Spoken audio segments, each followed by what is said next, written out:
حضرت ابو ہریرہ رضی اللہ تعالی عنہ بیان کرتے ہیں کہ رسول اکرم صلی اللہ علیہ وآلہ وسلم نے ایک مرتبہ حضرت جبرائیل علیہ السلام سے دریافت فرمایا، اے جبرائیل، ذرا یہ تو بتاؤ تمہاری عمر کتنی ہے؟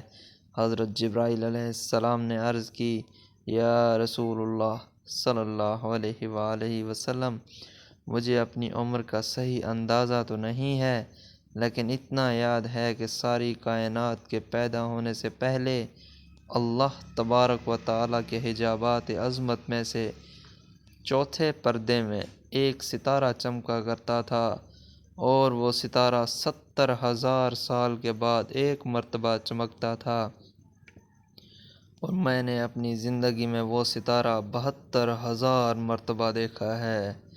حضور اکرم صلی اللہ علیہ وآلہ وسلم فرمانے لگے، اے جبرائیل، مجھے اپنے رب ذوالجلال کی عزت کی قسم، وہ چمکنے والا ستارہ میں ہوں۔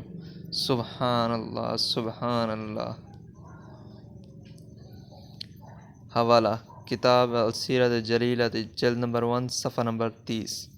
اسلامی ویڈیوز کے لیے ہمارا چینل سبسکرائب ضرور کریں۔ شکریہ۔